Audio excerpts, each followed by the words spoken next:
Donc, Monsieur Tellier est présent, Madame Fabria. Présente. Monsieur Parisien. Présent. Madame Botasso. Présente. Monsieur Levron. Présent. Madame Monique Mahin. Présente. Monsieur Lafleur. Présent. Madame Butul. Monsieur Jean-Luc Bitbol. Pouvoir. Michel. Oui. Monsieur Maté. Monsieur Covin. Madame Pourcel. Monsieur Morel. Monsieur Ikenache. Frédéric Robert. Christophe Pironi. Pardon? Madame Divou, elle n'est pas là. Karine Besson. Renan Asquette. Élodie Thomas. Anna Anocry. Je n'ai pas vu. Madame Stocker. On dit présent. Monsieur Lemeur. Je t'ai vu. Merci. Madame Favori. Monsieur Tignon. Monsieur Courtois. Madame Touchard. Monsieur Huleux. Et Monsieur Rebier. Donc, nous avons largement le quorum. On nomme une secrétaire de séance. Toujours la même, elle est en pleine forme.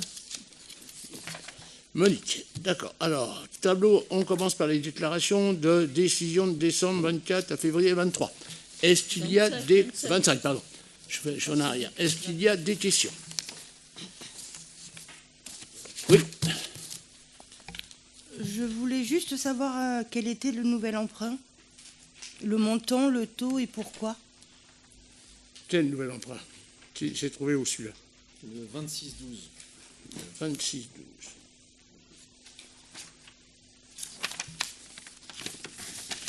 Bah, si on a fait un nouvel emprunt, il est combien? 400? 500? Je ne me rappelle plus. Il n'y a pas le montant? Ah bon, on va vous le donner 400 alors.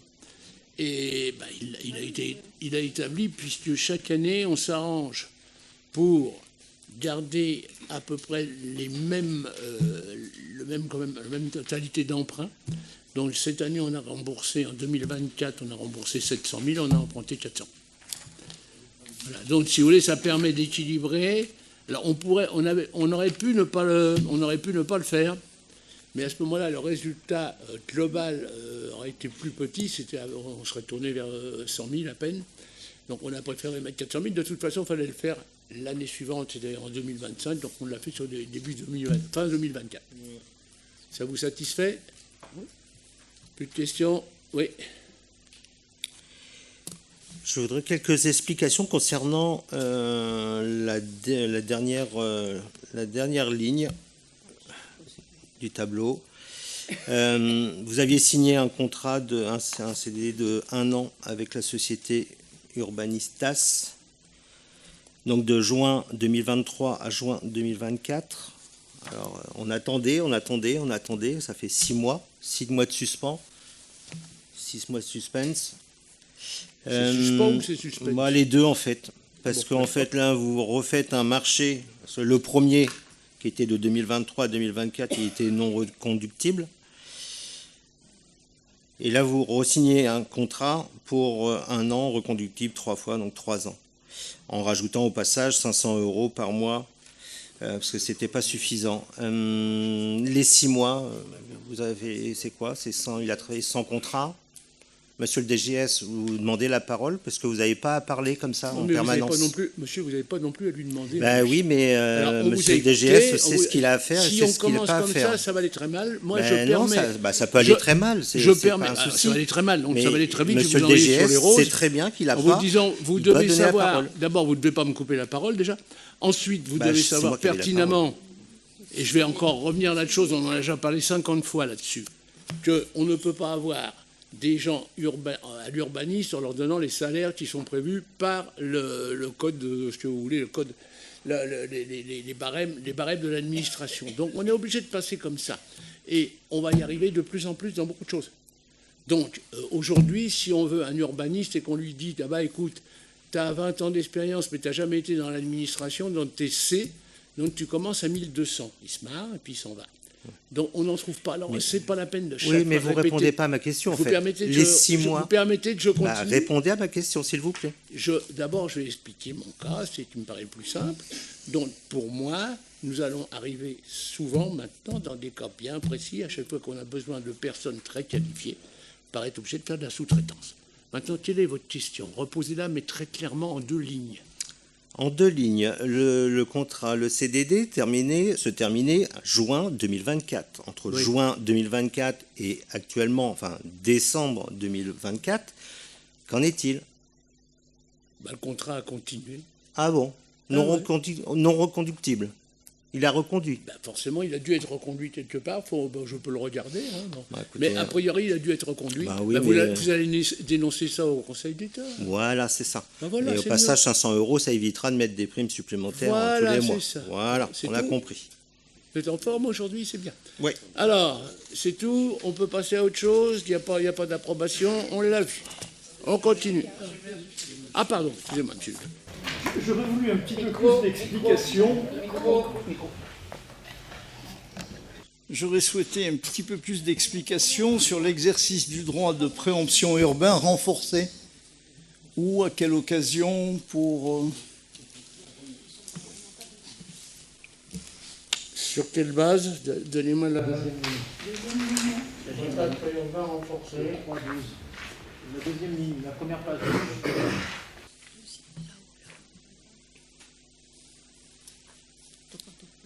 Oui, et alors, où est le problème? Je comprends pas. Vous ne comprenez pas? Moi, je ne comprends pas ce que ça veut dire. Je sais ce que c'est qu'un droit urbain renforcé, une préemption, mais où, pourquoi, à quelle occasion? Alors, je pense que c'est sur l'occasion de tout ce qui était au niveau du bois de Célie, etc. Mais permettez que je note et puis je vous répondrai là, parce que là, c'est plus compliqué. Oui, mais écoutez, si c'est présenté à notre lecture, c'est pour qu'on comprenne. J'ai bien compris. Et j'ai compris que vous n'aviez pas compris. Je vous dis simplement que je vous enverrai une confirmation. Et je vous remercie de répondre à cette question, même plus tard, et d'y veiller pour la prochaine fois. Merci Sans aucun beaucoup. problème. La prochaine fois, vous aurez l'explication, mais là, vous allez avoir l'explication précise. Merci beaucoup. Je vous en prie. On peut passer à autre chose. Allez, c'est parti. Donc, deuxième point du jour, c'est le procès-verbal de la dernière réunion. Est-ce qu'il y a des questions? Oui, ça m'aura étonné. On est là pour ça. Je suis étonné. On est là pour ça. Bien sûr. Bah oui. Pour autre chose. Écoutez, on votera contre. Ça, c'est pas une surprise. On a l'habitude à chaque fois d'un PV, d'un effacement des passages de KPM. Bon, c'est encore le cas. Mais là, c'est un peu plus grave puisque vous faites un faux. Ah. Était représenté Claude Morel par Henri Covin. Vous n'avez pas écouté la bande? Non. Non. Henri Covin a dit non, je n'ai rien. Allô? Je n'ai pas entendu. Henri Covin a dit non, je n'ai rien sur la bande. Comment se fait-il que ça apparaît? Le lendemain, on a vu votre compte-rendu sur la mairie d'Emerinville. On s'est permis d'envoyer un mail, parce que une erreur peut arriver, et on revoit en définitif sur la version qui va partir ou qui est partie au préfet. Non, elle part que lorsqu'elle est approuvée. Bon, ben voilà, elle n'est pas partie, mais on voit toujours présent Claude Morel, enfin représenté Claude Morel. Il n'y avait pas de pouvoir. Il n'y avait pas de pouvoir. Alors je sais très bien que les pouvoirs sont préparés d'avance, mais... Mais non, vous savez écoutez, rien. monsieur le maire... Vous l'avez fait 12 ans, donc vous ne savez rien. Mais vous savez très bien que tout le monde signe en avance, avance, et il y a juste à marquer la date, mais tout le monde le sait, monsieur le maire. Bien. Puisque vous y avez joué. Pas. Je vous rappelle quand même qu'il fut un temps. Mais non, mais dites les choses. D'accord. Okay. Hein, je ne mens pas. On rectifiera. Monsieur Covin, tu as une réponse? Moi, on m'a pas dit que j'avais pouvoir, donc j'ai dit que j'avais rien du tout. C'est sur la bande, hein. Bon, il n'y a pas de pouvoir, voilà. On va rectifier la bande, mais il n'y a pas de pouvoir. Ok. C'est bon, on peut passer au vote. Oui, qui est contre, qui s'abstient. Ah, vous êtes contre, carrément. Vous vous abstenez pour... Allez, vous avez raison. Qui est contre, qui s'abstient, une majorité. Très bien. Allez. Alors, mon petit bilan habituel sur la CAPVM. Je vais vous faire très court ce coup-ci. Puisque je vous ai dit que chaque fois, comme vous disiez qu'on n'y allait pas, que je parlais avec mes toilettes pendant qu'il y avait le conseil, enfin, M. Courtois a ses espions là-bas. Donc, je me suis dit, maintenant, je vais leur faire un petit compte rendu à chaque fois. Alors, comme promis, je me permets de faire un nouveau point sur la communauté d'Adelot et sur le travail de vos élus dans cette collectivité. Les réunions suivantes se sont déroulées depuis mon dernier rapport. Le 29 janvier 25, commission développement Pitbull. 30 janvier, commission sport, Madame Thomas. 30 janvier, commission environnement, Monsieur Levron. 30 janvier 25, commission politique de la ville, Madame Fabriga. Donc, il y a eu beaucoup d'autres rendez-vous, mais ils ont tous été annulés. Ça, c'est le problème avec l'Interco, c'est que souvent, ils font des plans sur la comète et ils font des réunions à 6 mois, et puis après, ils annulent. Alors, je suis très surpris de ne pas voir un seul élu de l'opposition présent dans le public. J'ai bien regardé depuis que je surveille, c'était pas dans le public. La vigueur avec laquelle ces mêmes élus nous exigeaient de ne rien faire ne reposait donc sur rien, sauf quelques personnes qui vous donnent des renseignements. La principale préoccupation de notre interco est de présenter un budget 2025 en équilibre, et l'affaire ne semble pas si simple. Alors je leur ai dit que vous pouvez utiliser vos services, puisque vous êtes des réviseurs extraordinaires. Ils n'ont pas voulu. Partant initialement d'une augmentation des impôts, méthode traditionnelle de la gauche, mais devant l'opposition de moi-même et du maire de Chelles, j'ai été recueilli par le maire de Chelles, l'analyse des charges supportées et de leur utilité a commencé. Ainsi, une épreuve sportive comme le Titrail, c'est un copain à vous, c'est à Ponto, un pote. 450 000 de déficit pour une course à pied a été annulée pour 2025. Nous sommes sur le bon chemin, même si je considère qu'il ressort du service contrôle interne d'examiner poste par poste des économies possibles. Mais ça, on ne veut pas. Je sais que je prêche dans le désert. Alors, les principales économies, rapido ça, des économies, il faut 3 millions de moins de frais de fonctionnement. 3 millions de moins de frais de fonctionnement. Donc, on les trouve dans les salariés, 826 000 de salariés, de salaires en moins, dont 8 500 pour la piscine d'Emery. Puisque la piscine d'Emery, il semblerait qu'actuellement, alors rien n'est décidé, mais il semblerait qu'elle serait fermée un matin ou 2 matins, je ne sais pas. J'ai pensé que ça n'allait pas faire des économies de chauffage, parce que l'eau d'une piscine, il faut la continuer à la chauffer. Et si vous ne la chauffez pas, il faut la réchauffer après, donc ça coûte encore plus cher. Mais 8 500, ça va être pour les économies, parce qu'il n'y aura personne dans la piscine, pour veiller à la piscine, donc il n'y aura pas de personnel. Secrétariat général, ils vont essayer de faire une économie de 102 000, bâtiment 361 000, infrastructure 453 000, dont pour l'environnement 383 950. Alors, voirie 30 000, moins de tonnes dans les actes, ramassage des déchets au bois des Mails, c'est fini, ils ne veulent plus le faire. Ils ne veulent plus faire ça, etc. Bon. Direction des finances, il y aura une réduction de 240 000 au niveau financier. Les médiathèques auront 97 400 € de moins, c'est-à-dire qu'on a fini les achats de CD, il y aura une baisse des DVD. Le réseau des conservatoires, 26 000 de moins. Spectacle vivant, 21 000. Tourisme et événementiel, 126 000 en moins.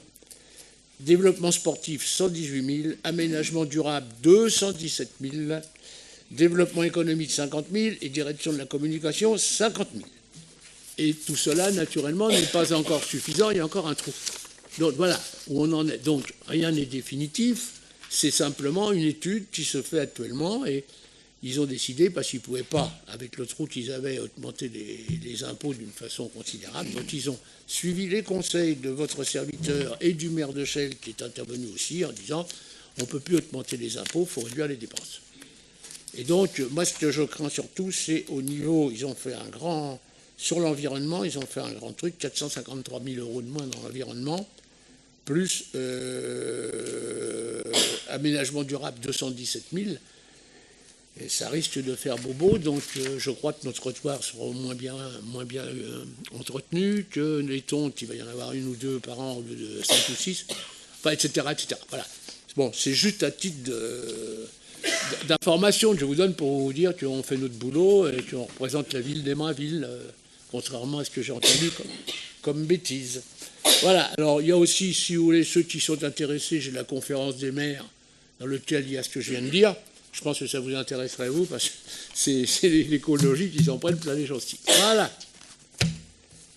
Après, donc maintenant on peut passer à l'ordre du jour. Petite enfance, Madame Butul, autorisation au maire de signer l'avenant à la convention d'objectifs et de financement entre la CAF de Seine-et-Marne, la commune d'Aimainville et la société Evantia. Allons-y. Il s'agit de donner l'autorisation au maire de signer l'avenant de la convention. Il s'agit de donner l'autorisation au maire de signer l'avenant de convention d'objectifs et de financement entre la CAF 77, la commune et la société Evancia Babylou pour la crèche Les Enfants d'abord Monastère. Voilà. Donc, voilà, on vous demande de donner l'autorisation au maire. Bon, vous avez lu le rapport, vous avez des questions à poser? Non, il n'y a pas de questions à poser, hein, c'est une convention tout à fait classique. Par contre, quand est-ce que finit la DSP pour cette structure, compte tenu que Babylou n'a pas été conservé pour Babylou n'a pas été conservé, donc on est en train de leur faire une nouvelle DSP. C'est ça que vous parlez? Il y a une nouvelle procédure qui est en cours. Donc. Oui, il y a une procédure qui est en cours. Et puis il y a une autre où on va arriver également, c'est une deuxième. Alors c'est toujours Babylou la deuxième ou quoi? Non, c'est Tilou Crèche. Tilou, c'est pareil, on va arriver à la même chose. Okay. Donc il y a deux. Alors on a là aussi fait appel à un sous-traitant parce qu'il n'y avait pas les compétences non seulement au niveau de la mairie, mais qu'on n'aurait pas pu payer un sous-traitant uniquement pour ce genre de choses. Donc on a encore fait appel, excusez-nous, à un sous-traitant qui fait très très bien son boulot et donc qui examine pour nous tout ce qui nous est proposé au niveau des crèches, etc. Voilà. On passe au vote. Qui est contre? Qui s'abstient? Unanimité. Merci. Autorisation au maire de signer l'avenant à la convention objectif et financement entre la CAF de Seine-et-Marne, la commune et la société Evancia Baril. C'est à peu près la même chose que tout à l'heure. Oui, tout à fait. Pour les jeunes pousses. Là, c'était les enfants d'abord, les jeunes pousses. Pas de problème? Non? Oui. J'avais juste un tout petit problème. C'est que donc là, cette convention, elle est signée jusqu'à la fin de la DSP de Babylou, c'est-à-dire au 31 juillet 2024. Oui. Et apparemment, la convention, elle prend effet, si je me souviens, je regarde. Attendez. C'est pas une DSP. La CAF vous demande de signer un avenant pour la période du 1er janvier au 31 août. Donc ça serait plutôt 31 juillet, puisque la DSP passait Maison Bleue au 31 juillet. On va lui demander. Juillet, à la place d'août. Qui est contre, qui s'abstient? Unanimité. Porter à connaissance du rapport annuel du délégataire Elior Restauration scolaire, année 23-24. Madame Fabria. C'est un rapport, donc il n'y a pas grand-chose à dire, si ce n'est que ce rapport, comme tous les ans, excusez-moi, ce rapport, comme tous les ans, est particulièrement bien fait. Il balaie à peu près tous les aspects de ce service, des services de ce prestataire. On s'aperçoit que leur contrat est bien rempli. On n'a pas grand-chose à leur reprocher. Voilà. Je n'ai pas de remarques particulières à faire sur ce document. Si vous en avez, des questions, vous pouvez les faire et ensuite on posera les questions qui vous préoccupent à Elior, si toutefois vous en avez. Voilà. J'avais juste... Pardon. Oui, j'avais une remarque à faire, sauf si j'ai sauté un chapitre, c'est possible. C'est que je ne vois pas les économies de gaspillage, je vois pas Si, c'est à la fin. Oui, ben, j'ai raté une page alors. Ah bon, on l'a fait exprès. Vous l'avez collé exprès pour que... Il y a tout. Surtout en numérique, c'est facile à coller. Si vous le voulez, le rapport, vous allez au service éducation, on vous en donnera un exemplaire. Ouais, voilà. Ouais. Mais c'est écrit dans leur charte. Donc ils font énormément de travail sur tout l'aspect déchets, sur tous ces aspects-là. Vous m'excusez, je ne force pas sur la voie parce qu'elle est un peu enrouée. Vous pouvez évidemment l'erreur est de mon renseigner. côté, mais c'est vrai que j'avais vu précédemment la différence entre des aspects éducatifs pour économiser, enfin pour valoriser les denrées, qui est moins de déchets, et que ça avait porté des économies de déchets relativement importantes. Donc j'étais étonné de ne pas le voir. Bon. Vous avez alors, on peut aussi vous donner des comptes rendus de ce qui a été fait durant tout le trimestre qui vient de s'écouler, avec justement de nouvelles propositions concernant... alors effectivement, là, c'est simplement pédagogique pour les enfants, c'est-à-dire apprendre à faire des économies sur les repas, enfin, sur ce qu'ils mangent. Est-ce que, voilà, quand ils choisissent, est-ce qu'ils ont très faim, ils ont un petit badge qu'on va leur donner. Aujourd'hui, j'ai très faim, donc je prends ça. Demain, j'ai pas beaucoup faim, donc ça, c'est le lendemain. Ben, voilà, on met son petit badge à côté. C'est une tentative qui va être faite au centre d'accueil de loisirs pour commencer, parce que on s'en va pas comme ça sans savoir où on va. Donc, on expérimentera au centre d'accueil de loisirs ce que ce petit plus qui rend l'enfant responsable un petit peu de ce qu'il va faire, de choix de ses aliments, etc., apporte ou non quelque chose dans les économies en ce qui concerne l'alimentation. Merci. OK. Donc j'avais juste une remarque concernant j'ai regardé en page 20, il y a le prix du repas. Donc qui est TTC, enfin c'est Elior qui le dit, 8,93 de prix du repas TTC, donc 5,26 pour la ville et 3,67 pour les familles. Est-ce que vous pourriez m'expliquer un peu pourquoi les familles payent si cher? Elles payent le prix de ce qui a été Je ne sais pas si voté. c'est bien cher déjà. C'est facile quand on est à l'opposition de dire que tout est cher. Alors là, le prix de revient pour la commune, c'est 12 euros. Pourquoi alors Elior dit 8,93? Oui, mais attendez, il ne parle pas le personnel. Vous savez ils oublient le qu'il y a des gens qui servent, vous savez, il n'y a pas que la nourriture dans l'assiette. Hein. Bon, donc nous, on a un prix qui est très clair, qui est 12 euros, 12, peut-être 12,5. Non, c'est 14. Ou 14, peu importe. Maintenant, ça alors, importe les prix peu. qui sont proposés là, je ne les connais pas, mais ne me dites pas que les familles payent trop cher, parce que vous m'avez dit, c'est quel taux ça? Combien paye la famille là? 5 euros chez nous. 5 euros? 5 euros. Vous trouvez ça cher, vous? Vous êtes allé faire vos courses un jour? Non, vous n'allez pas faire vos courses. Alors ça, je comprends. C'est 5 euros pour aller faire ses courses, je ne sais pas ce que vous pouvez manger. Hein. Alors, excusez-moi, j'arrive à faire de temps en temps. Écoutez, monsieur le maire, j'ai fréquenté beaucoup les cantines, j'ai beaucoup travaillé aussi avec les centres de loisirs, avec les écoles, dans le cadre. Et il y a aussi le quotient familial qui est appliqué dans beaucoup de communes. C'est peut-être pour ça que notre pays en est où il en est. C'est parce que vous avez travaillé dans ce genre de choses. Est-ce qu'il faut... excusez-moi, je vais monter un petit peu le débat un petit peu plus haut que le simple prix du repas, qui est très important. Bien sûr, j'en disconviens pas. Quand je dis très important, non pas pour le prix que les enfants payent à l'heure actuelle, mais simplement parce que quand la société augmente ses tarifs, elle ne demande pas à la mairie si oui ou non elle va pouvoir les assumer.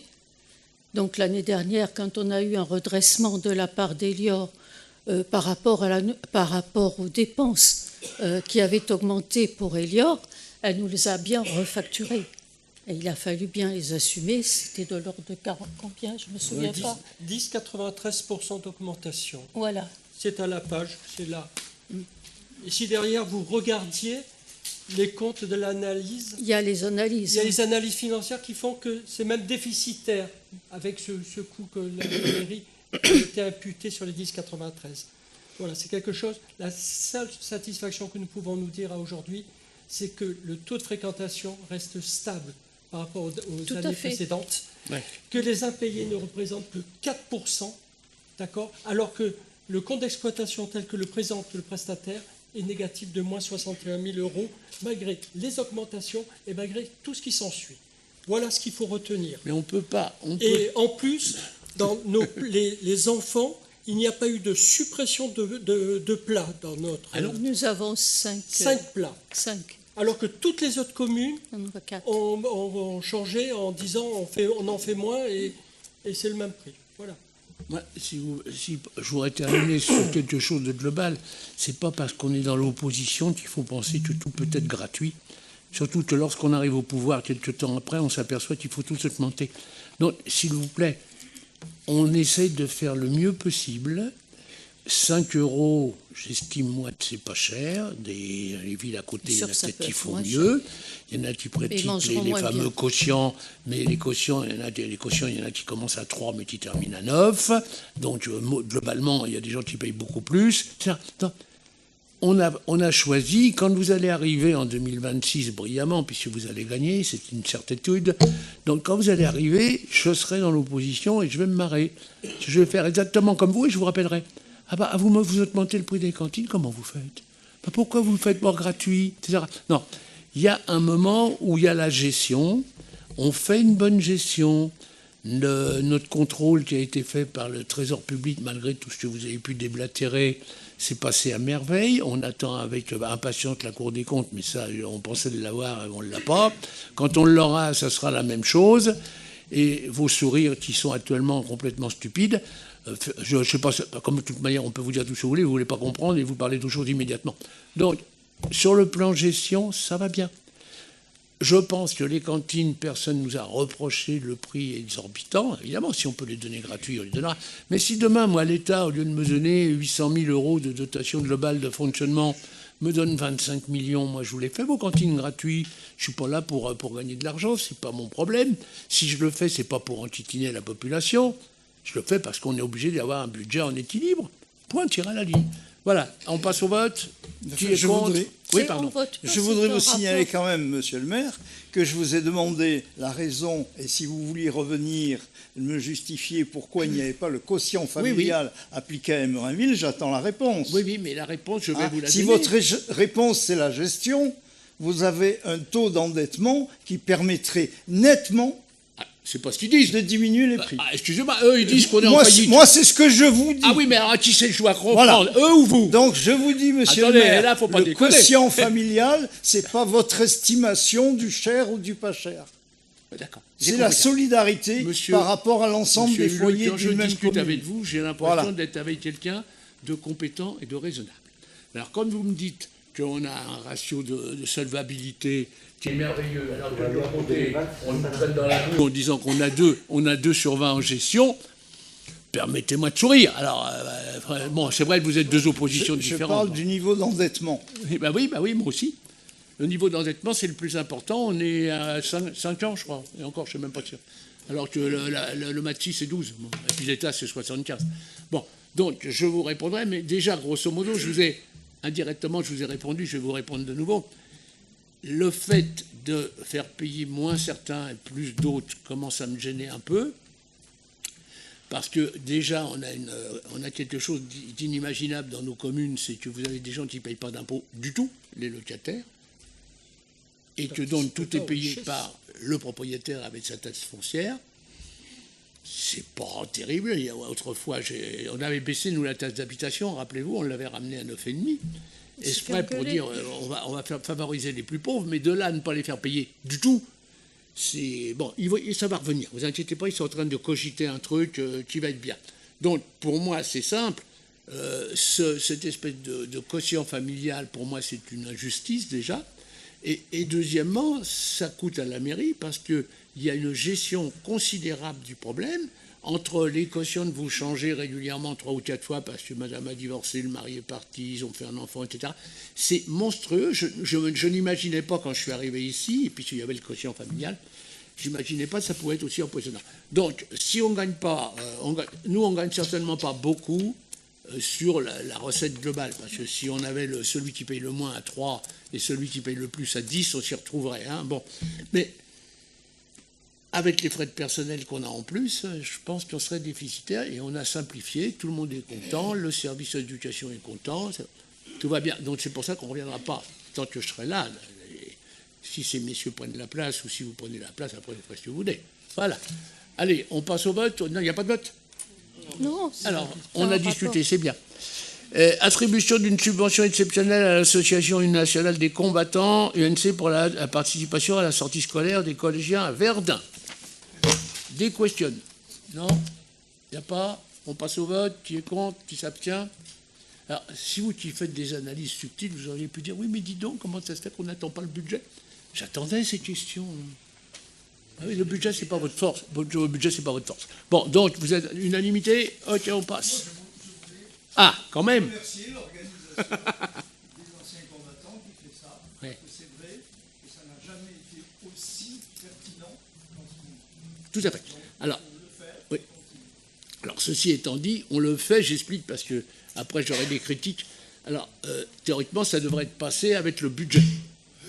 Une subvention avec le budget. Or, si on le fait hors budget, c'est parce qu'on a le feu, ils veulent faire ça au mois de mars.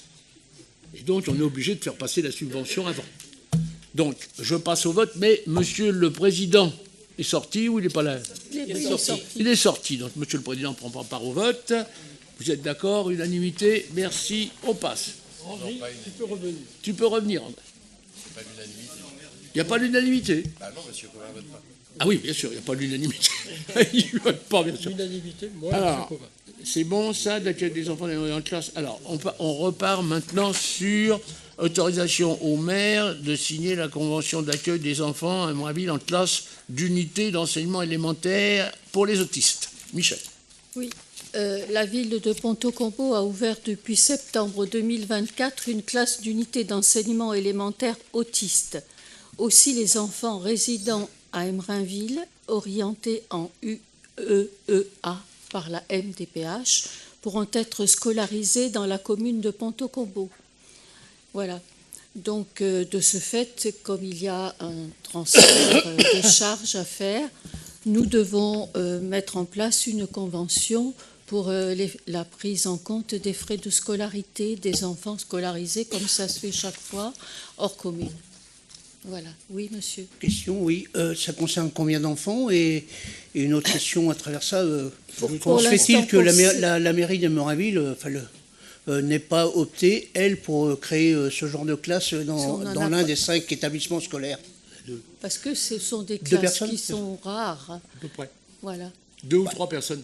C'est pas plus dans la ville de Ponto-Combo? Non, c'est pas du Ponto, tout. ils sont non, 40 mais 000. c'est pas plus d'élèves. Je crois savoir que la classe en question, il y a 10 élèves dedans. 10 élèves qui viennent de pratiquement tout le département. Si les uns et les autres parlent non, mais en même temps. Ils viennent de tout le département. Je vais vous le dire. Ouais. Voilà. Laissez-moi finir. Donc, essayez de rester calme de 5 minutes pour qu'on puisse vous expliquer les choses. On vient de vous dire qu'il y a une classe ouverte à Ponto-Combo. Bon, ok. Alors, pourquoi il n'y en a pas à Embrunville? Parce qu'il faut quand même qu'il y ait un certain nombre d'enfants qui puissent fréquenter ces classes. Voilà. Et donc, on choisit le département, et pas le département, l'éducation nationale travaille en collaboration avec les communes, mais il faut que dans une classe, quelle qu'elle soit, il y ait un certain nombre d'enfants pour que cette classe puisse s'ouvrir. On ne va pas l'ouvrir pour un enfant ou 2 enfants. Les autistes, évidemment, ce sont des classes particulières, donc il y aura forcément peu d'enfants. Mais voilà, ça regroupe, c'est un système qui est ainsi. De même qu'il y a des classes particulières, alors à ce moment-là, nous avons des classes Ulysse pour les enfants handicapés. Il n'y en a pas partout non plus. Voilà. Aussi, hein. Ce sont des classes ça n'est pas facilitant pour les familles, on le comprend. Mais nous, petites communes, on n'a pas cela. Il faut quand même qu'il y ait des unités déjà importantes. Je voulais juste rappeler que les enfants, les 10 enfants qui sont dans cette classe sur l'école Louis Granet, si je ne me trompe pas, c'est bien le groupe scolaire Louis Granet élémentaire. Il y a 10 enfants dans cette classe qui sont issus de plusieurs communes de Seine-et-Marne. C'est pour ça que je sais que c'est la volonté du maire de Ponto-Combo d'ouvrir cette classe, et on peut s'en féliciter qu'il y en ait une. Moi, là-dessus, j'ai pas de souci. Non. Je posais juste la question de savoir pourquoi nous, Embrunville, on n'a pas eu cette démarche bien avant afin d'intégrer dans l'un de nos groupes scolaires ce genre de classe. Vous devriez changer de groupe, vous, parce que là, vous êtes mal. Vous devriez être plutôt par là. C'est l'éducation nationale qui propose ça. C'est pas lui qui a décidé. C'est pas que l'éducation nationale, madame, non. Non. Alors, est-ce que maintenant, vous êtes calmé, là, ça va? Mais je ne suis pas énervé, monsieur le maire. Je parle fort parce que j'interviens d'abord. Essayez un dialogue. Un enfant. Et après, on pourra. Alors, à Embrunville, nous avons un enfant. D'accord. On ne peut pas ouvrir une classe pour un enfant. Maintenant, si vous êtes au pouvoir un jour, vous le ferez, on se marrera. Moi, j'attends vraiment que vous soyez tous au pouvoir, parce que qu'est-ce que je vais rigoler. Je vais rester dans l'opposition exprès. Plus pour la commune de Ponto-Combo, il n'y a pas plus d'enfants de Ponto-Combo. Non mais, attendez. C'est pas nous qui choisissons. C'était tout. C'est pas nous qui choisissons. Mais oui, mais c'était une attaque indirecte et bête. Non, c'est pas une attaque. Laissez-nous terminer, bordel. C'est vous qui m'avez. Excusez-moi, le public doit être choqué, je comprends. Laissez-moi finir ma phrase. Je vous dis, il y a une seule personne. On ne va pas ouvrir une classe pour une personne. Il y a peut-être que vous qui connaissez ça. Deuxièmement, c'est pas nous qui décidons, c'est l'éducation nationale. Voilà, point. Alors, c'est pas la peine de faire tout un foin pour un truc comme ça. Excusez-moi pour le bordel, je sais que les gens ne comprennent pas bien ce terme-là. Vous venez tous du 16e, c'est évident. Alors, je vais dire 2 minutes. Nous avons en tout 3 enfants à Logne dans une classe Ulysse, 1 enfant à Ponto dans une classe autiste et 1 à Champs. Voilà. OK. Bon, on a voté là, qui est contre. Et donc, on a des dépenses afférentes qui sont entre 1000 et 1500 euros l'année par enfant. OK. Voilà. Allez, qui est contre, qui s'abstient, ça va, unanimité, merci. On continue. Transfert de la compétence infrastructure de charge du syndicat intercommunal de la périphérie de Paris pour les énergies et les réseaux. C'est Levron, monsieur Levron. J'en ai pas oublié une pour toi? J'ai oublié un point? Lequel? C'est Torcy. Il y a la classe Ulysse, c'est-à-dire qu'on a parlé des 2 en définitive. Oui. Nous avons 2 conventions, mais en fait il s'agit du même objectif, c'est-à-dire du fait que la commune prenne en charge les frais de scolarité, que ce soit pour une classe Ulysse, pour une classe, celle dont on a parlé et qui a soulevé un débat, voilà. Donc c'est tout, c'est la même convention. C'est bon, donc on vote la deuxième. Juste une petite question, pourquoi la convention n'a pas pu être mise avant, à partir de la rentrée scolaire? La convention, pourquoi elle n'a pas été décidée dès la rentrée scolaire? Là, les frais, si vous voulez, de cantine, ils vont être à payer. Les frais pour les enfants, ils vont être à payer en une fois depuis la rentrée. Oui, pour des gens. Je vais vous dire. Tout simplement parce qu'on n'a pas connaissance immédiatement des nouveaux inscrits. C'est après. Voilà. Bon, on vote sur la deuxième, unanimité. OK, on passe. On continue. Monsieur Levron, lui, va nous parler du transfert de compétences infrastructure de charge. Bon. La CAPVM est actuellement propriétaire et gestionnaire des bornes de recharge pour véhicules électriques et fait assurer par un prestataire la gestion de son parc dans le cadre d'un marché public. Si la CAPVM exploite ces bornes, elle n'a pas pour autant la compétence IRVE qui revient par défaut aux communes.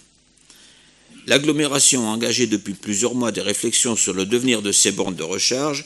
Il en résulte que le portage de cette compétence du type syndicat d'énergie s'avère être la solution la plus adaptée pour répondre aux besoins. L'agglomération a engagé des démarches auprès du syndicat Cyperec qui lui a paru correspondre le mieux aux exigences du territoire. Le Cyperec dispose déjà du marché nécessaire à la mise en œuvre de cette compétence, ce qui permet l'installation rapide de nouvelles bornes. Ce marché couvre la remise en fonctionnement des bornes, la dépose des bornes et l'installation de nouvelles bornes intégrant les dernières normes, l'exploitation et la maintenance, la gestion des bornes, dont la facturation des usagers. Le transfert de compétences entraînera la mise à disposition à titre gratuit des bornes existantes ainsi que du domaine public nécessaire à l'implantation des bornes. Le syndicat proposera ensuite à chaque commune un rythme de déploiement. Actuellement, notre commune dispose de 3 stations de recharge, une à la gare d'Emerinville sur le parking, une en haut de la rue Robert Schumann et une sur la place de l'Europe, à côté de la mairie. Il vous est demandé d'autoriser Monsieur le maire à prendre toute mesure d'exécution de la présente délibération et notamment à signer les procès-verbaux de mise à disposition des biens et conventions d'occupation du domaine public. Des questions? Bon, pas tout à fait des questions, mais en fait, on va garder que 3 stations sur l'ensemble. Non, oui, pour l'instant, ils reprennent les 3 stations, mais après, il y a un plan de déploiement qui va être négocié avec eux. Et le plan de déploiement, vous l'avez ou non, ça va arriver encore. Après? Ça va arriver après, là, il faut que d'abord qu'on soit déjà au clair par rapport à ce qui est engagé, quoi. En plus, ça va faire des charges supplémentaires, et je vous ai expliqué qu'ils étaient en train d'essayer de rogner tout. Enfin, c'est surtout faire une convention qui tient la route, puisque eux vont revendre la consommation, et vous allez payer la consommation. Donc c'est là où il va falloir jouer. Tout à fait. On passe au vote. Qui est contre? Qui s'abstient? Unanimité. Rétrocession du LCR, halte garderie, toujours M. Levron. Donc, depuis plus de 30 ans, la commune d'Emerainville exploite un bâtiment dénommé aujourd'hui halte garderie, permettant d'accueillir 15 berceaux jusqu'en fin 2024. La commune envisage de transformer ce bâtiment en petite crèche dans le cadre d'un programme de mise en conformité et de réorganisation des locaux afin de pouvoir accueillir 20 berceaux. Après recherche, il s'avère que ce bâtiment se trouve sur la parcelle cadastrée section AM numéro 157. Cette parcelle est la propriété de l'association syndicale libre ASL Le Bout du Parc. Il semblerait que la procédure de rétrocession n'ait pas abouti à l'époque. Dans l'objectif de mener à bien le projet, il convient de régulariser la situation juridique de cet immeuble en rétrocédant l'ensemble du bâtiment à la commune. Le bâtiment devra faire l'objet d'une division foncière en vue de le séparer du terrain restant à l'ASL. Les frais de notaire et de géométrie seront à la charge de la commune. Il vous est proposé de délibérer sur la rétrocession du bâtiment à l'euro symbolique. Des questions? Oui. Pas des questions, juste une confirmation, parce que c'est vrai qu'on on en voit beaucoup de choses sur les réseaux sociaux et on dit n'importe quoi. Je voulais juste confirmer que CAPEM n'a jamais été contre. Bah bien sûr, on le sait. On sait très bien que vous étiez parti. Est-ce que je peux terminer ou... Excusez-moi. Non. On n'a jamais été contre le fait qu'on fasse 20 berceaux. On était contre votre principe d'avoir imaginé faire les travaux sans avoir l'avis des copropriétaires. Voilà. Merci. La preuve en est, c'est que vous avez été obligé d'attendre que les propriétaires décident. D'ailleurs, voilà, beaucoup ont changé d'avis parce qu'il fallait aboutir à quelque chose. Mais c'était le fait que vous n'êtes pas chez vous. Et quand vous n'êtes pas chez vous, on ne fait pas n'importe quoi. Je me demande si je dois répondre, mais je crois que je ne vais pas le faire. Perdu 8 mois. Attendez. Oui, justement, on a perdu 8 mois, mais pas forcément à cause de nous. Alors, je vais vous expliquer de nouveau, mais enfin, je pense que vous connaissez, puisque c'est votre métier, théoriquement. Alors, on a fait, comme ça se fait toujours, un projet. On a fait le projet. 2, après, on a analysé et on a vu, etc. On a fait les convocations des copros. Je vois, par exemple, sur les 69 bâtiments, là, les 69 appartements qui sont sur Malnou, ils ont commencé déjà à faire un projet, à chercher les crédits, etc., ce qu'on a fait. Puis après, ils ont commencé à acheter le terrain, et c'est là qu'ils vont se faire avoir, et ça s'arrête là. Et on a fait la même chose, c'est-à-dire qu'on a préparé tout ce qui devait se préparer, puis après, on a demandé aux copros. Notre étonnement a été que les copros nous le refusent. Ça, on s'est posé des questions en demandant pourquoi. Parce qu'a priori, c'était depuis 30 ans, la mairie exploitait. Depuis 30 ans, la mairie entretenait le bâtiment. Donc juridiquement, on aurait très bien pu faire un procès en disant ça fait 30 ans, donc ça nous appartient. On l'aurait fait, mais on n'avait pas besoin de le faire, puisque ça s'est passé autrement. Où on a été surpris, c'est que les habitants, certains politiquement pour nous enquiquiner, d'autres économiquement en se disant peut-être qu'on peut récupérer le bâtiment et se le louer, etc. Mais ils n'avaient pas pensé au niveau des travaux qu'il fallait faire. Donc on a eu pendant un moment un retard parce qu'on n'a pas reçu l'accord des copros. Bon, alors après elles ont réfléchi. Certaines personnes sont allées les voir pour leur dire attendez, là vous êtes en train de faire une énorme bêtise. En plus, où va-t-on mettre nos gosses? On ne sait pas il y a 15 places en moins, alors faut mieux en avoir 20 de plus que 15 de moins. Et à la fin, ils sont devenus raisonnables, ils ont, ils ont accepté ce qu'on leur avait demandé, mais on a pris 6 mois de retard, et je n'accuserai personne, mais vous savez ce que je pense sur les 6 mois de retard. Attendez, je continue. Donc, je n'accuserai personne, parce que ce soir, on n'est pas là pour ça. Je dis simplement qu'on a fait notre boulot, qu'en bonne logique, la réponse négative des copros nous a stupéfiés Et que, effectivement, bon, les copros, étaient gentils, mais il y avait 2-3 personnes qui voulaient reprendre le logement, le bâtiment pour le transformer. Ils avaient oublié qu'il y avait 400 ou 300 000 balles de travaux à faire. Et quand ils ont commencé à comprendre ça, et que la pression politique de dire on va couillonner la mairie, parce que, vous permettez, je termine, la pression politique qui a fait que ces gens-là, j'en ai rencontré quelques-uns, excusez-moi, oui, mais nous, on ne veut pas parce que, etc. Bon, j'ai compris le topo, ça y est, c'est fini, on n'en parle plus, ils ont accepté. Donc les gens qui ont fait une pression politique contre ce projet, ils l'ont dans le baba, encore une fois, et on a perdu 6 mois. Point.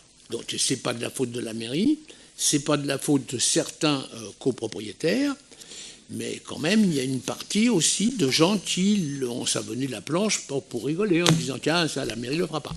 Voilà, c'est fait, on n'en parle plus. Est-ce que vous avez quelque chose à dire là-dessus? Est-ce que vous votez à l'unanimité? Très bien, c'est un vote à l'unanimité. Ça va me faire rigoler.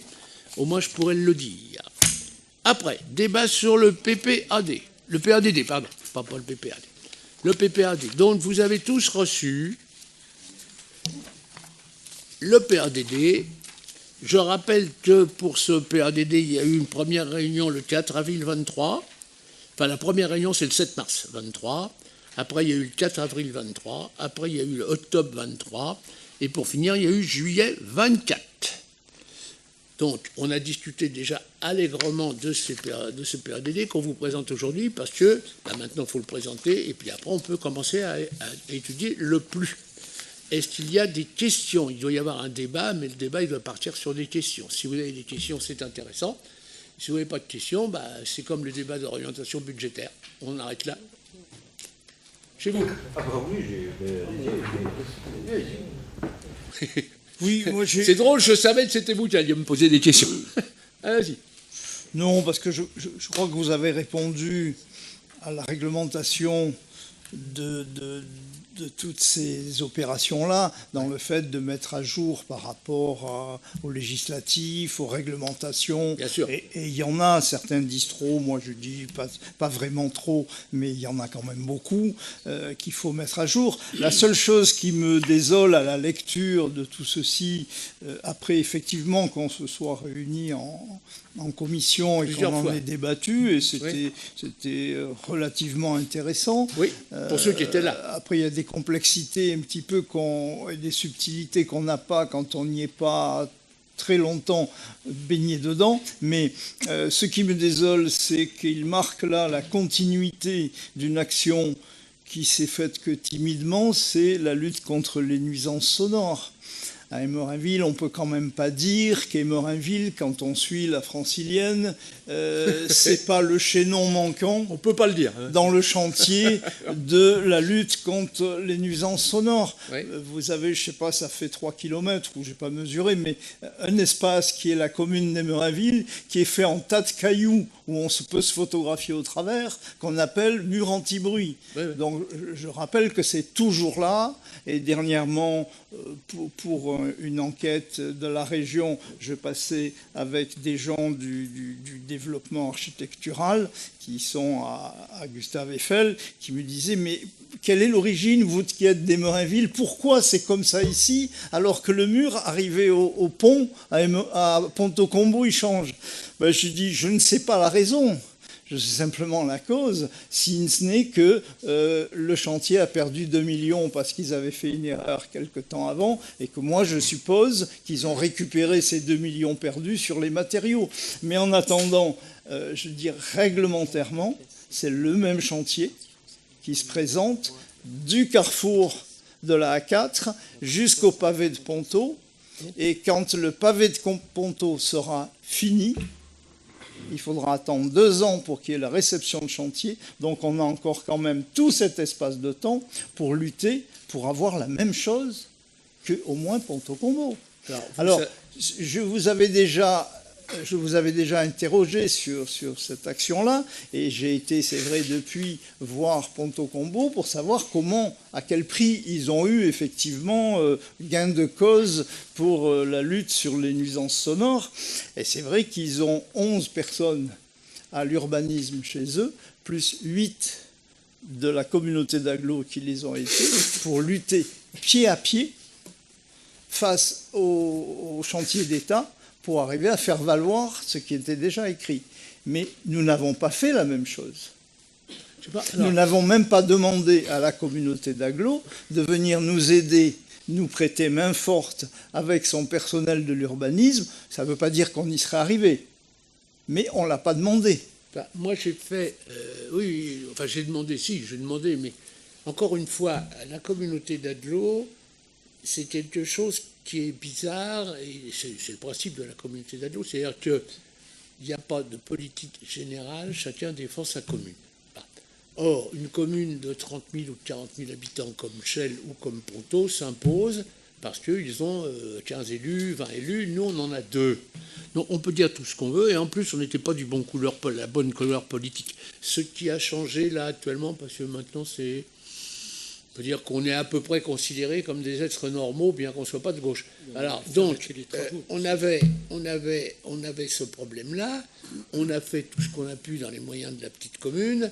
Les gens que vous aviez, c'était M. Duchesne qui s'occupait de ça, qui était un architecte, me semble-t-il, qui a regardé, il a eu des rendez-vous, etc. Et à chaque fois, il est reparti en disant, oui, c'est Duquesne, oui.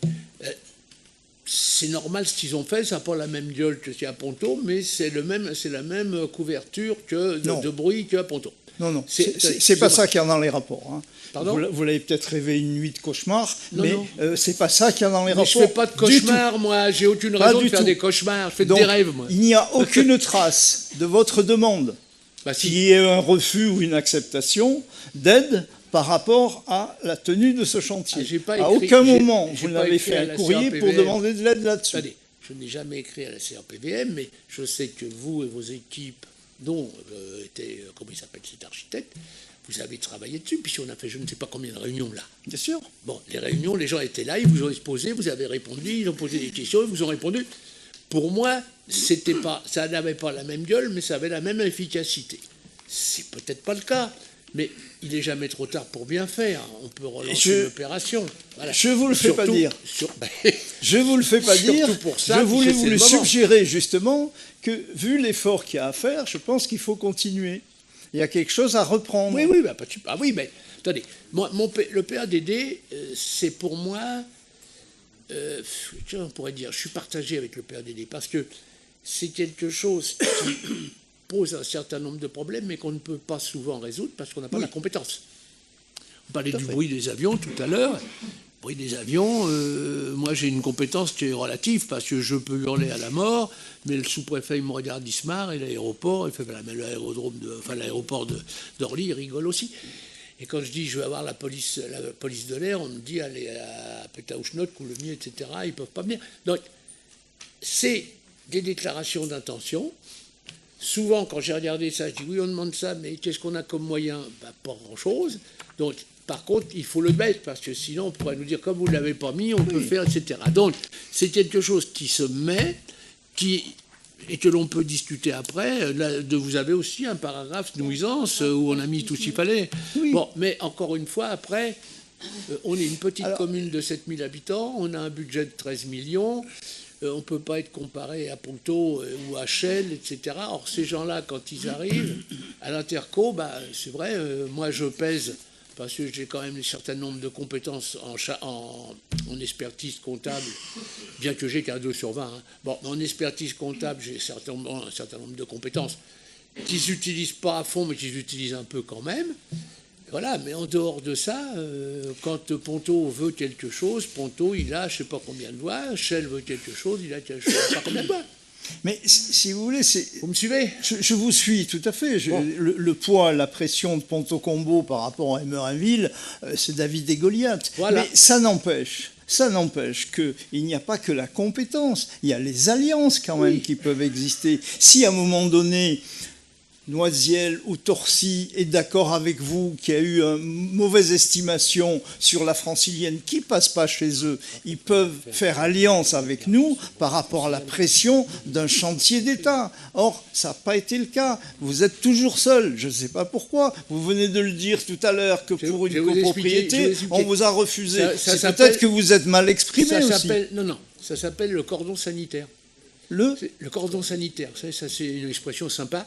Donc nous étions... Ça s'appelle des alliances surtout. Attendez. Il faut en avoir aujourd'hui. Le cordon sanitaire, vous parlez des alliances. Quand LFI s'allie avec le Parti Socialiste, je me fais rigoler. Alors, pour moi, les alliances, c'est pas sérieux. Là, il y a eu, pendant un moment, nous étions de droite, l'intégralité de l'intercommunalité était de gauche, donc nous étions des maudits. On ne nous demandait pas notre avis, et quand on pouvait nous scruiser, on nous scruisait. C'est une belle excuse. C'est une belle excuse, ça, monsieur le maire. Mais ce n'est pas une excuse. Je suis en train de vous dire ce qui s'est passé. Ce n'est plus du tout le cas. Donc maintenant, on peut discuter. Moi, je peux discuter. Maintenant, les travaux qu'on a faits, je vous signale quand même qu'on a fait interrompre le chantier de la Francilienne pendant je ne sais pas combien de temps, parce qu'il y avait un écoulement d'eau qui n'allait pas, etc. Et c'est la commune d'Émerainville qui l'a fait toute seule. Oui, mais c'est là où on a perdu 2 millions. Il faut se rappeler de ça. Mais on s'en rappelle. Après on nous dit, mais après on nous dit, vous faites jamais rien. On était tout seul, on a envoyé un gars de chez nous tout seul, et puis tu as tout bloqué. On lui a dit, tu sais, tu es en train de te battre contre l'État, tu peux... C'est très facile pour ma part de le dire après, mais ce que disait à l'époque M. Klein, c'est au lieu de gagner au tribunal, ce qui était une chose difficile à faire et que vous avez pu faire, il dit il vaut mieux négocier des concessions. Plutôt qu'ils perdent 2 millions, on aurait peut-être, c'est des suppositions, après c'est toujours plus facile, j'en conviens, mais ça n'a même pas été essayé.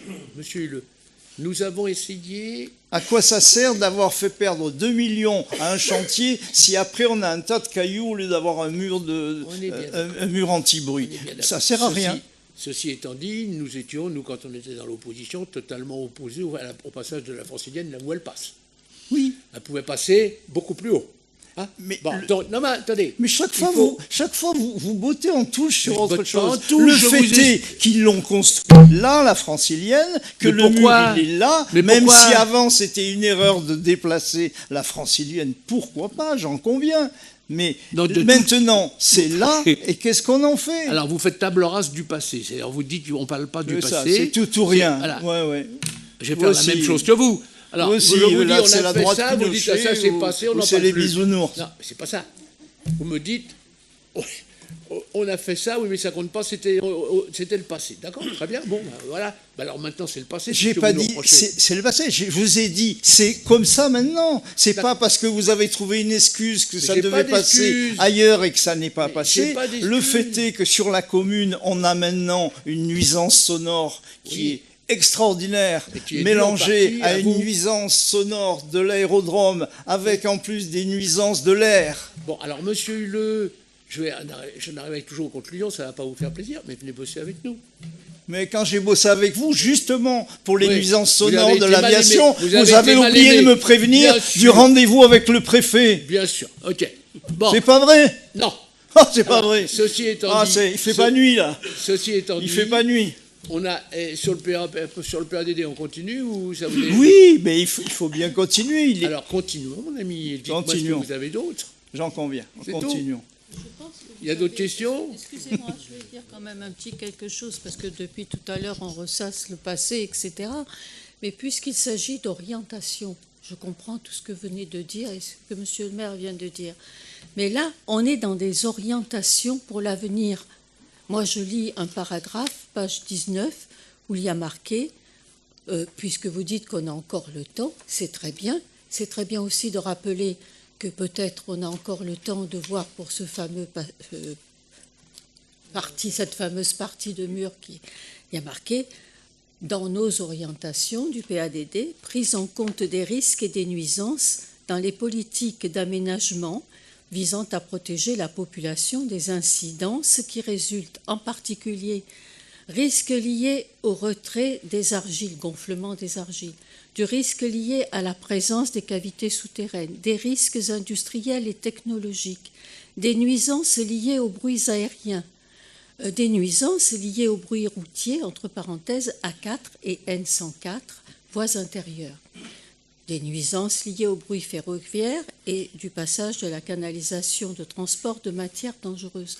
Donc tout cela, c'est dans des objectifs et c'est plutôt vers ça que nous devons nous battre pour essayer d'aller vers ça, parce que y arriver, c'est peut-être difficile dans la conjoncture actuelle, mais on a quand même ces objectifs, ils sont inscrits. Ce que je disais donc justement, madame, dans ce sens-là. Il est préférable de se tourner vers l'avenir maintenant et de travailler sur ces objectifs-là. Monsieur le maire disait on ne fait pas table rase du passé, on n'en fait pas table rase, mais c'est vrai qu'il faut abolir, et si vous l'abolissez aujourd'hui, tant mieux, on pourra travailler ensemble, le fait de dire aux responsables du chantier, moi vous faites ce que vous voulez, on verra à la fin, on fera un procès si ça ne nous convient pas. C'est-à-dire qu'ils font tout ce qu'ils veulent, et 25 ans après, on fait un procès avec des gens qui n'étaient plus là. Donc franchement, ça leur donnait libre cours à faire tout ce qu'ils voulaient. Et ne dites pas non, c'est marqué dans les comptes rendus à 4 reprises. Donc, j'ai trouvé, mais même si on fait des efforts, que c'est difficile, peut-être on n'y arrivera pas. Mais je disais dans mon intervention que c'était une continuité de ce qu'il y avait déjà avant. Et donc il faut continuer. Table rase du passé. Comment ? Non, on ne fait pas table rase, on en fait expérience. On en fait expérience. Okay. Et je vous dis quelle est l'expérience de votre procès qui a fait perdre 2 millions. Quel 2 millions ? Pour la francilienne. On n'a pas perdu. Oui, ils ont perdu 2 millions d'euros de dédommagement aux entreprises qui ont été obligées de s'arrêter pendant 3 ans. Alors, ça nous a fait gagner quoi ? D'avoir raison ? On n'aurait pas dû le faire ? Je pense qu'on aurait dû amener... Quand on gagne, vous n'êtes pas content. Si on perd, vous n'êtes pas content. Je vous dis d'avance, c'est ce qui est facile à dire après. C'est l'eau qui était dégueulasse, qui tombait dans les bassins. On a gagné quoi ? On n'a rien gagné. Eh bien non, on n'a rien gagné. Voilà. On a gagné un mur de pierre au lieu d'un mur anti-bruit. Voilà. Bon, mais ça peut se reprendre aujourd'hui, monsieur le maire. Oui, mais dans la continuité de ce PADD, effectivement, l'orientation est toujours la même. C'est pas parce qu'on n'a pas pu réussir à une certaine période. Il y a encore le temps. Il y a au moins 5 ans encore. Il y a toujours le temps. Vous convenez qu'on a mis déjà 20 ans à essayer de retrouver une ferme biologique, hein. Monsieur Hulot, vous vous en souvenez ? Ça fait 20 ans qu'on travaille là-dessus, la ferme biologique. Donc rien n'est perdu. Non, rien n'est perdu, c'est une question de temps. Il y a d'autres questions ? Non, mais il faut y travailler dessus. C'est pas parce qu'on laisse passer le temps qu'on y travaille. Hein. Bien sûr. Oui. Pas d'autres questions ? Pas des questions, mais ce que je veux dire, c'est que le projet d'aménagement et de développement durable, c'est une chose. Quand on lit tout le document, ça fait quand même rire, parce que si vous regardez quelques points, franchement, j'ai pas tout soulevé, mais on en a discuté. Page 5, quand on regarde favoriser la création des haies, des espaces verts urbains, ça fait doucement rire. Oui. On a vu ce que vous avez fait devant la mairie, franchement. Oui. Vous êtes tous concertés. Hein. Favoriser le commerce de proximité, il n'y a jamais eu de fermeture autant de commerce. C'est extraordinaire. Ouais. Le covoiturage, l'autopartage, toujours rien ici. Biodiversité des tissus urbains. Quand on voit ce que vous avez fait dans les écoles, tout en bitume, franchement, vous ne pouvez pas faire mieux. Oui. Absence des îlots de fraîcheur, ça c'est pareil, ça vous est jamais arrivé ? Non. Vous n'avez jamais entendu ? La nappe phréatique, page 7, pour regarder, la nappe phréatique sur le bois joli, ça a intéressé personne chez vous. Personne. Si non. Nous, ça nous a intéressé. Parce que allez voir au moins 2 et au moins 1. Dans l'état où est. Et alors ? L'empoisonnement. L'empoisonnement quoi ? Mais la nappe phréatique. Vous avez écrit ? Oui, on a écrit, parce que si on vous attendait, on serait toujours... Et alors, il y a eu des conséquences ? Oui, le ministère a envoyé... Ah oui, on voit ce que ça a fait. Mais vous, rien. Rien du tout. C'est dommage. Tri sélectif, les entreprises, toujours rien. Compostage, c'est pas vous, c'est lui. Oui. Zone à renouveler, page 11. On aimerait bien savoir ce que c'est, les zones à renouveler, parce qu'il n'y a rien. Blanc. Vous savez ce que c'est ? Oui, on l'a expliqué le jour où vous n'étiez pas là. Oui, bien sûr. J'ai loupé une fois, en pleine journée. C'était justement ce jour-là. Oui, c'est ça. Permettre la résorption des friches. Alors, friches, je pense que c'est Pylos. Vous allez nous expliquer en quoi je suis responsable de Pylos. Là, c'est filmé, allez-y. Non, mais allez-y, parce que vous écrivez beaucoup de bêtises sur Facebook, et j'aimerais bien que vous dites à tout le monde en quoi je suis responsable de Pylos. Eh bien, je vais vous expliquer gentiment, et pas méchamment, et sans me fâcher. Oui. Donc, à l'époque, vous étiez, je crois, maire adjoint à l'urbain. Oui. Donc, un maire adjoint à l'urbain doit s'occuper de l'urbain. Vous aviez aujourd'hui à côté de vous un policier municipal qui était le chef de la police municipale qui s'est occupé de trouver le transporteur, etc. Alors, vous êtes pour moi des sachants, minimum. D'accord. Donc, sachant, moi j'ai signé les papiers, c'est vrai, je suis le responsable suprême, mais je suis responsable de tout. Mais je pense que si vous m'aviez dit qu'il ne faut pas signer ça, je ne l'aurais pas fait. Si vous m'aviez dit qu'il ne faut pas prendre ce type-là, je ne l'aurais pas fait. Je vais vous répondre après. Attendez, non, oui, vous me répondez. Moi, je pense que c'est pas... Non, parce que c'est facile de rejeter sur les autres. Je rejette rien du Prenez tout. vos responsabilités. Je dis simplement, vous étiez maire adjoint chargé de l'urbain. Ok. Point. Alors, et monsieur était le chef de la police municipale qui s'occupait du transport. Effectivement, j'étais maire. Je termine. Et j'ai signé les papiers, donc nous sommes 3 responsables. Moi, pour avoir signé les papiers... Oui, vous n'étiez pas... On m'a dit que vous n'y allez pas souvent à l'urbain. Mais certainement... Il est trop fort. Non, vous l'avez dit, là, j'ai pas entendu. Vous avez dit les cons, c'est ça? Ah, con. Ah, je vous ai jamais traité de con. Mais vous avez inventé, mais ça, c'est votre problème. C'est pas le mien. Qu'est-ce que vous venez de dire, là? Il est trop fort. Il est trop fort, voilà. C'est vrai qu'il y a une déformation auditive, mais c'est pas grave. Oui, j'ai un problème. Mais je vais vous répondre. Effectivement, j'étais maire adjoint à l'urbanisme. D'accord? Je ne sais pas si vous vous rappelez, on faisait des bureaux municipaux et un bureau municipal. On vous a posé la question. Qu'est-ce qui se passait avec ce manège de camions qui arrivait? Vous avez dit, je ne sais pas, je ne suis pas au courant, c'est privé. Ok, pas de souci. Si. Non. C'est privé. Non. C'est dommage parce qu'en fait, il y avait une convention qui avait été signée. Excusez-moi, mais j'ai terminé. Vous savez, c'est pas le PRDD, ça. Ce que vous me racontez. Écoutez, Pilos en fait partie. C'est quand même dommage parce que... Allez-y, ça vous fait plaisir. Allez. Mais non, ça ne me fait pas plaisir. Mais, si. Mais vous me dites que je suis responsable. Je suis responsable de rien du tout. La convention, c'est bien vous qui l'avez signée. Et nous, personne, tous les maires adjoints qui sont ici peuvent le prouver. On n'était pas au courant. Bien sûr. Donc arrêtez votre cinéma. D'accord. Alors, ceci étant dit, je crois qu'il y a une plainte pénale qui est en train de... allez-y, portez plainte. Mais c'est pour moi. Non. Oh là là, je suis pas idiot. Non, mais je l'ai pas plainte. C'est le ministère de l'Environnement. C'est le ministère de l'Environnement. Ah oui, parce que c'est dommage. Je suis pour rien. Bon, on verra après si c'est moi qui suis condamné, puisque de toute façon, je suis responsable.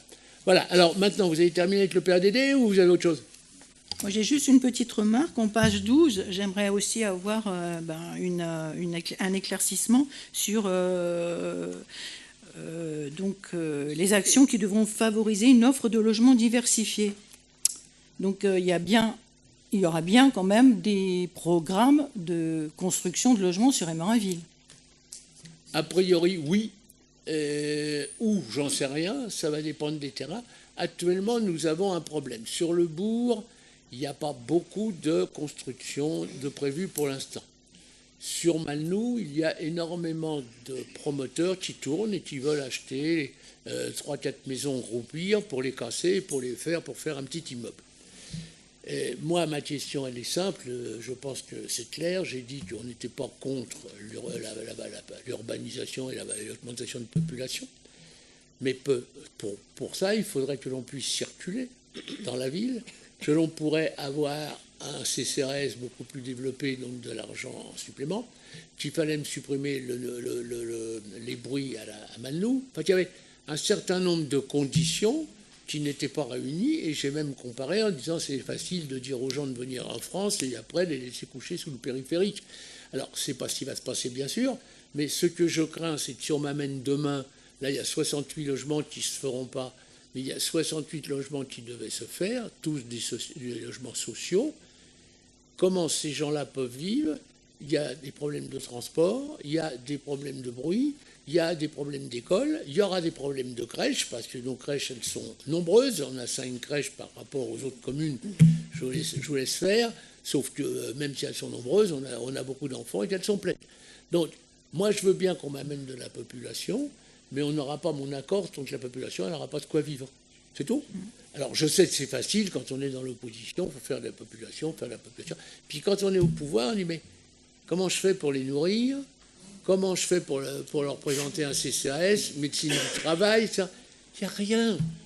On est en train de se battre pour obtenir, par exemple, là, on est en train de travailler, ça devrait marcher si l'ARS ne nous enquiquine pas trop, pour avoir un centre médical à Émerainville, au hameau. Au bourg, ça ne me gêne pas trop, parce qu'il y a juste à traverser la voie ferrée, et on est sur Ponto, on a ce qu'il faut. Au hameau, c'est pas ça. Or, c'est le hameau qui est visé par les promoteurs, parce que c'est là qu'il y a les maisons qu'on peut... Vous vous rendez compte que le gars pour lequel on a fait une préemption, il a vendu sa maison 1,5 million, alors qu'elle vaut, par les domaines, 500 000 euros. Bah, le gars, il est prêt à vendre à ce prix-là, en disant, attendez, moi, vous êtes gentil, mais l'intérêt collectif, je m'en fous. Et moi, je suis obligé de dire, bah non, l'intérêt collectif, je suis obligé de le représenter. Donc moi, vous allez vendre, vous allez partir, vous allez être heureux avec votre femme, très bien. Mais je vais avoir 68 logements avec 3 ou 4 personnes dedans qui vont me venir en me disant, j'entends les avions, j'entends ceci, comment je fais pour circuler, il n'y a pas de bus, etc. Là, on est en train d'étudier, je crois que certains immeubles tremblent. Alors moi, j'y crois pas, mais enfin bon, au passage du bus. C'est quand même dangereux tout ça. Et les bus sont pleins. Alors, moi, je veux bien nous faire de la population. Si Emraville avait 30 000 habitants, ce serait bien. Je serais un grand maire, je serais nettement plus considéré, etc. Mais je ne veux pas avoir une population qui va vivre dans la misère, enfin, pas dans la misère, mais qui va vivre en me disant comment je fais pour aller à mon boulot, comment je fais. Il n'y a rien pour l'instant qui justifie une augmentation considérable. Alors, il peut y avoir 6-7 logements, 6-7 pavillons, je veux bien. Mais des tours qui arrivent et qui arrivent à l'horizon, on les voit venir, hein. 90 personnes, 100 personnes, 150 personnes, c'est pas possible. On ne pourra pas gérer ça. C'est les crèches, les gens vont nous dire il n'y a pas de crèche, où je mets mon gosse. Les autres vont nous dire bah, attendez, où est le médecin? D'autres vont nous dire où sont les commerçants, parce que les commerçants c'est gentil, mais moi j'ai pas la vocation pour créer des commerces, je ne suis pas commerçant, et la liberté du commerce fait que les commerçants s'installent où ils veulent et pas quand ils veulent. C'est une bonne chose du reste, hein. Bon. Vous avez un boulanger qui arrive à Malnou, il s'en va. Pourquoi s'en va-t-il? Je me suis un peu renseigné. Bon, bah, c'est parce qu'il n'y a pas assez de clientèle. Vous avez, mais puis c'est pas spécial à la ville d'Emraville, hein. Prenez toutes les villes de province, puisque tout le monde sait que j'habite à 250 km, bah, toutes les boutiques ferment. Pourquoi? Bah, à cause d'Amazon. Pourquoi? À cause des intermarchés, des supermarchés, des sociétés. Mais c'est une évidence, mais ça vous crève les yeux, mais vous ne voulez pas le savoir. Vous ne voulez pas le savoir parce que vous êtes de l'autre côté. Non. Vous ne voulez pas le savoir parce que vous êtes de l'autre côté de la barrière. C'est ce que vous notez dans le document. Hein. Pardon, madame? C'est ce qui est noté dans le document, donc il y a bien... Ah bah, je vous ai dit, quand je suis parti, je vous dis que c'était un ensemble de vœux. C'est-à-dire qu'on ne peut pas nous dire la mairie n'a pas écrit ça, donc elle ne pense pas ça. Donc vous avez un ensemble de vœux qui fait que souvent, malheureusement, pour l'habitat, on prend l'habitation. Alors, quel est le document? On va faire le plus. Mais quel est le document qui prime sur le plus? Notre spécialiste de l'urbain va vous le dire, c'est le SRIF. Et le SRIF, lui, dit je veux 17% de plus de population dans... Enfin, pas je veux, j'autorise. J'autorise. S'il y a des demandes. Voilà, bah, pas j'exige. Il n'y en aura pas. Bah, au premier geste, c'était je veux. Non, ça n'a jamais été je veux. Bah écoutez, il y a les 12 maires de l'intercommunalité qui l'ont pris comme ça, parce que les 12 maires votaient contre. Alors, moi j'ai une délibération du maire disant, attendez, vous plaisantez les gars, les 12 maires, on ne veut pas, y compris Champ. On a présenté des amendements là-dessus qui ont été acceptés. Et je me rappelle, parce qu'en 4 ans, il y a eu 2 amendements acceptés par Mme Pécresse. Donc vous voyez, on peut s'en rappeler quand il n'y en a que 2 en 4 ans. Donc, c'est pas de problème. Oui, mais donc, si vous avez une pensée, effectivement, sur le risque de perdre la maîtrise de l'urbanisme, pourquoi vous ne préemptez pas toute la commune, tout ce qui peut se passer en vente sur la commune? Vous avez de l'argent? Mais non, c'est pas une question d'argent. Ah bah non, bah quand je préempte, je le fais gratos. Les gars, je préempte. Ouais, ah bon, tu payes combien? Rien. Et oh. Mais on en a discuté lorsqu'on se réunissait pour le PADD et pour le PLU. Vous m'avez dit oui, pourquoi pas. Et le spécialiste nous a dit ce qui était un peu plus difficile, c'est qu'il fallait le motiver. Ah on peut toujours le motiver d'intention. La preuve, on a des documents qui nous aplastissent le moral, là, avec des bonnes intentions, sans aucune action derrière. Monsieur Huleux, sur les 69 logements, nous avons dit à la population émeravilloise, que l'on a, enfin Malnoléenne, qu'on a reçu il n'y a pas longtemps, qui nous a félicité grandement de notre travail et des fêtes que nous faisions, etc., donc qui nous ont bien félicités. On a présenté en disant, voilà, il y a 69 logements qui arrivent, on vous avait dit que dès qu'ils achèteront le terrain, on préemptera, on a préempté. Alors, après la préemption, c'est une complexité, c'est le droit français. C'est le préfet qui dit la préemption elle me plaît, la préemption elle me plaît pas, parce qu'il y a le projet qui a été présenté n'est pas suffisant, etc., etc. Donc, on a dit après, si la préemption ne fonctionne pas, on fera l'expropriation. On expropriera. On va bloquer, de toute façon, on va bloquer ce projet qui est dément. Par contre, vous avez un autre projet qui est de faire six maisons sur Malnou dans un grand terrain. On ne va pas dire non. Là, ça nous représente les 3 personnes, ça fait 18 personnes, c'est facilement vivable. Mais 69 logements avec 4 personnes dedans, 240, on ne pourra pas.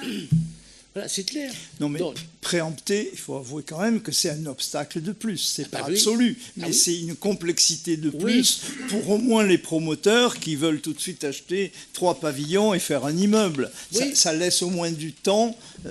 La préemption permet au moins d'aller chercher autre chose et de niveler ses demandes. C'est bien pour ça que nous et de toute façon, quand le château de Malnou est passé en logement, au lieu d'être des accès pour les comme les seigneuriales, là aussi, il y a eu des problèmes de nombre de personnes. Oui, mais comment vous avez répondu? C'était pas. On a répondu qu'on n'était pas d'accord dans un premier temps, puis on a dit attends. Dans un deuxième temps, oui, dans un troisième temps, oui, dans un 24e temps, oui aussi. Le terrain est un terrain privé. On nous a dit ça a été acheté par une société privée et on construit. Et je vous rappelle encore que nous sommes dans le cadre d'une opération d'intérêt national et que ce n'est pas la mairie qui donne les permis de construire, mais que c'est le préfet, enfin l'État. Et donc, là, par exemple, pour les 69, nous avons dit que nous n'étions pas d'accord au premier jet, qui était 40 logements sociaux et puis le reste, ou l'inverse, 29 logements sociaux et 40 logements normaux à cession propriété. On a dit non. Après, je ne sais pas comment il s'appelle, le constructeur nous a refait un deuxième projet, dans lequel on a dit non. Et le préfet, à chaque fois, a dit si. C'est pour ça qu'on est obligé d'arriver à la préemption. Alors, on préempte, ça marche pas, on expulse. Enfin, voilà. Mais alors, d'un autre côté, je me vois mal acheter la moitié de Malnou. Je me dis de préempter, oui, mais il faut préempter une certaine somme. Et la somme, c'est les domaines.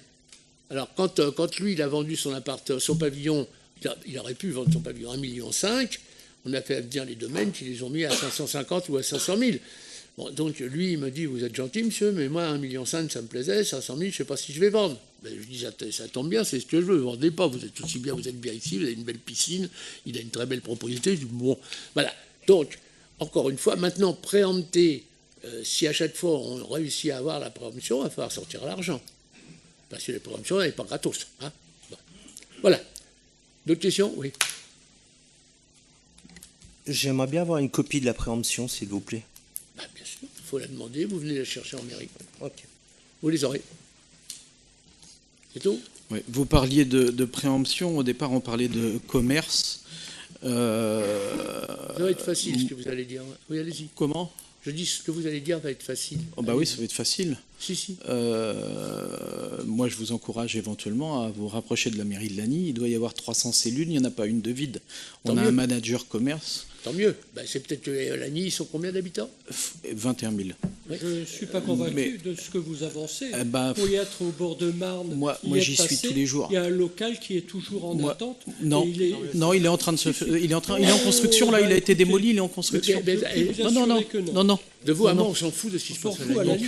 Donc, d'accord.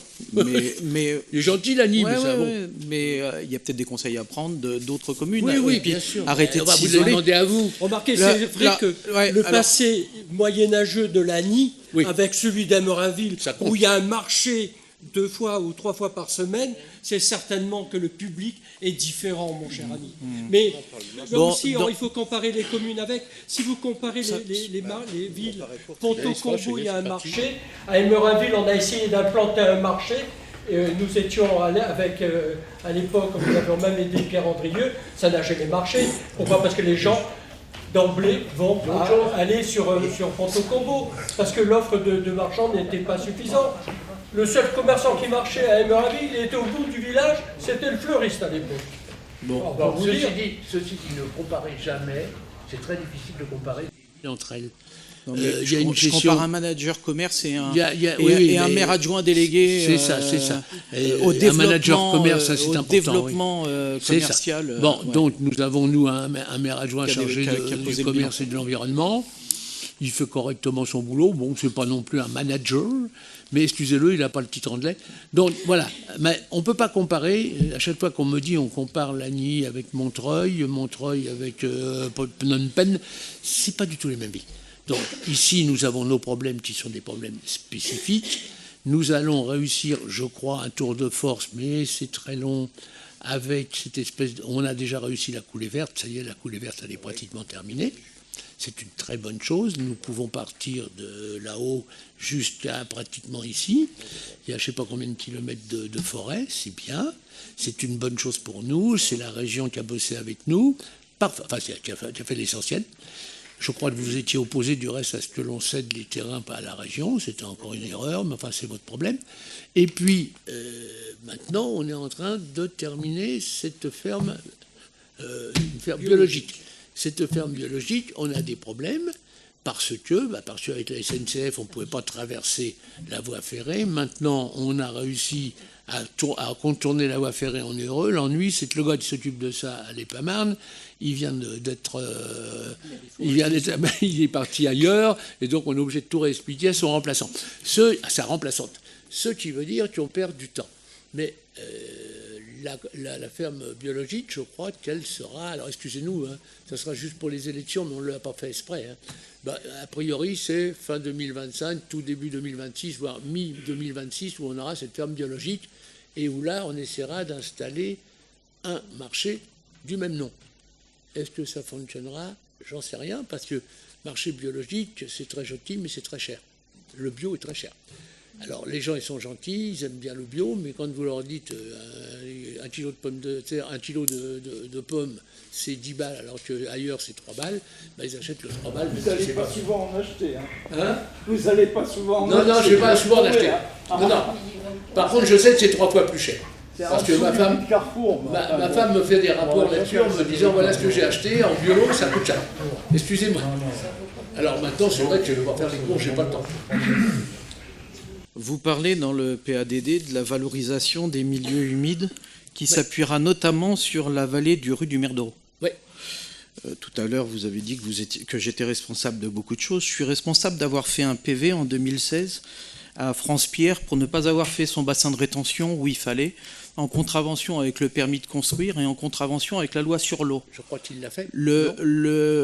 Justement, je voulais savoir si ce PADD allait enfin pouvoir lui faire respecter ce qu'il avait prévu au permis de construire. Ouais. Je rappelle qu'à l'issue du PV que j'avais fait, qui d'après